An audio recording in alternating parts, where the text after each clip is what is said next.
যতগুলা কথা বলছি আমি, জননেত্রী শেখ হাসিনা কিছু কিছু কথায় আমার দিকে তাকান নাই, নিচের দিকে তাকাইছিলেন, কিন্তু সবগুলা কাজে কথার ব্যাপারে উনি অ্যাকশন নিছেন। এটাই আমার সবচেয়ে বড় প্রাপ্তি।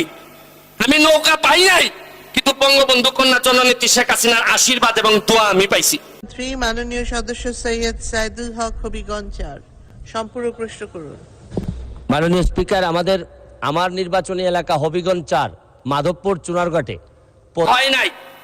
মাননীয় প্রধানমন্ত্রীর সামনে দাঁড়াইয়া সাহস করে বলছিলাম যে মাননীয় প্রধানমন্ত্রী, মাননীয় স্পিকার, এমন এক দেশে জন্মাইছি যে দেশে উদ্যোক্তার চেয়ে দালালের দাম বেশি।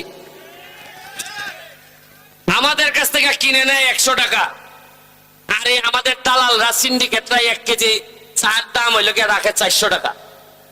এরা তো 300 টাকা প্রতি কেজিতে লাভ, আর মরছে আমার শ্রমিক আর মালিকরা। এই জন্যই আমার নির্বাচন একটা গুরুত্বপূর্ণ কথা ছিল যে মজা মারে ফজা ভাই, আর আমরা খালি বইটা পাই, হবে না হবে না হবে না। আর এই ফজা ভাইদের বিদায় দিয়া স্যার আমি, আরে আর যাই করি মরার আগে 4 বছর তো আর এমপি আছি, এরপরে বিদায় করে দিয়েন 4 বছরেই 40 বছরের ডাক ডাকাই স্যার আমি কইয়া দিলাম আপনাদেরকে।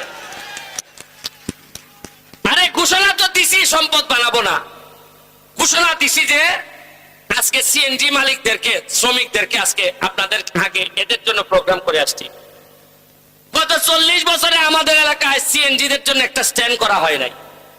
আমি এমপি হওয়ার পর মাত্র 4 মাসের ব্যবধানে 2টা স্ট্যান্ড বানাই দিছি। এরা জীবনে চিন্তা করতে পারে নাই যে যখনই যারে বলছে, এরা বলছে যে আরে জায়গা তো নাই বাজারে। তা আমি পাইলাম কই?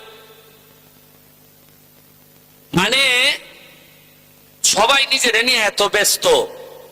শ্রমিকদের আন্দোলনের কথা একমাত্র শ্রমিকদের পক্ষে ওই 1 মেতেই পাঞ্জাবি পরে আইসা নেতারা কথা বলে, এরপরে আল্লাহর কসম করে এরা কোনো কাজ করে না।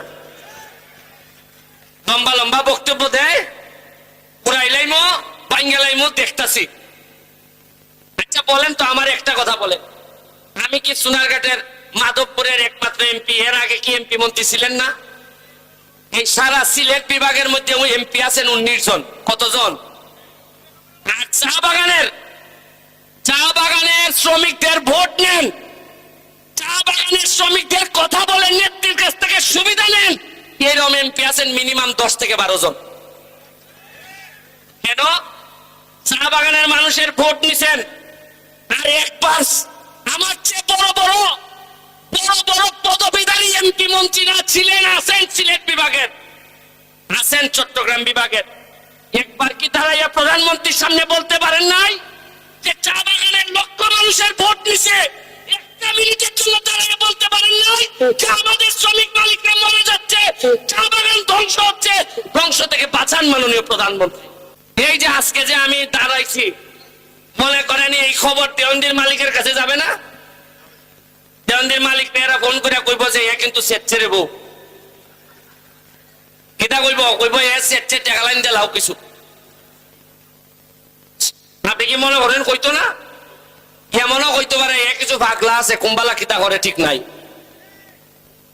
কোন মানুষের জীবনে সৎ মানুষ হইলে কিছু ভাগল লাগে, নাইলে তা ঠিক করন যায় না।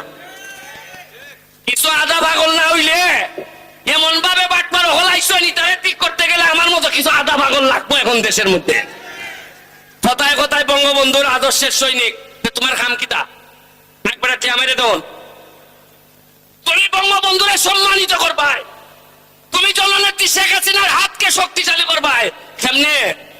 মুখে মুখে আর আইনদের পরে টেহানি জায়গা, এগুলা হবে না। আমি মাননীয় প্রধানমন্ত্রীর সামনে দেখুন, আমি তো ইগলের এমপি, আমার সৌভাগ্য হয় নাই আমি এমপি হব নৌকা